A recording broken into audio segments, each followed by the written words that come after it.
ప్రధాని మోదీ ఏ పథకాన్ని ప్రవేశపెట్టినా పేదలను దృష్టిలో ఉంచుకుని చేపడతారని రాజమండ్రి ఎంపీ పురంధేశ్వరి చెప్పారు. ఆ నమ్మకంతోనే ప్రజలు ఎన్డీఏను 3 సార్లు గెలిపించారని తెలిపారు. 2047 నాటికి వికసిత్ భారత్ లక్ష్యాన్ని చేరుకునే దిశగా మోదీ పాలన సాగిస్తున్నారని పేర్కొన్నారు. 2800 కోట్లతో ఏపీకి మరో రైల్వే లైన్ను అందుబాటులోకి తీసుకొస్తామని వెల్లడించారు.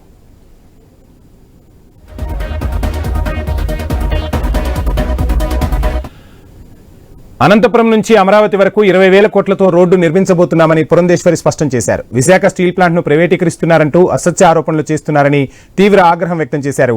భారతదేశ వాణిని ప్రపంచం దృష్టికి తీసుకెళ్లడం నిజంగా అదృష్టంగా భావిస్తున్నానని పురంధేశ్వరి వివరించారు. కూటమి అధికారంలోకి వచ్చిన తర్వాత అమరావతి రాజధాని అనేటువంటి అంశాన్ని దృష్టిలో పెట్టుకుని వరల్డ్ బ్యాంక్ మాధ్యమంగా ఇవాళ అమరావతికి 15,000 కోట్ల రూపాయలు వరల్డ్ బ్యాంక్ మాధ్యమంగా ఇప్పించడం మాత్రమే కాకుండా హడ్కో మాధ్యమంగా కూడా ఇవాళ 11,000 కోట్ల రూపాయలు కేంద్ర ప్రభుత్వం అమరావతికి అందించినటువంటి విషయం మీ అందరికీ కూడా నేను గుర్తు చేస్తున్నాను. ఇది మాత్రమే కాకుండా కొత్త రైల్వే లైన్ ఒకటి ప్రతిపాదించారు.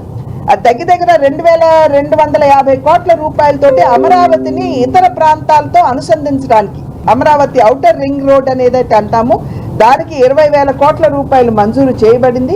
అనంతపురం నుండి అమరావతి వరకు కూడా 20,000 కోట్ల రూపాయలతోటి రాయలసీమతో మన రాజధానిని అనుసంధిస్తూ ఈ రోడ్డు కూడా కేంద్ర ప్రభుత్వం ఇచ్చినటువంటి సహకారాన్ని మనం అందరం కూడా ఇక్కడ గుర్తు తెచ్చుకోవాలి.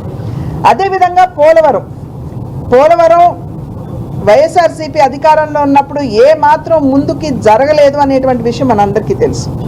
అయితే ఇంతకు ముందు 15,146 కోట్ల రూపాయలు అంతకు ముందు కేంద్ర ప్రభుత్వం ఆల్రెడీ పోలవరం నిర్మాణానికి, ఎందుకంటే జాతీయ ప్రాజెక్ట్గా దాన్ని గుర్తించారు కాబట్టి కేంద్రం 15,146 కోట్ల రూపాయలని అప్పటికే అందించడం జరిగింది. మళ్ళీ ఈ మధ్య కాలంలో 12,500 కోట్ల రూపాయలు అందించినటువంటి విషయం మనం అందరం కూడా ఇక్కడ గుర్తించాలి అని చెప్పి చేస్తున్నటువంటి అభ్యర్థన.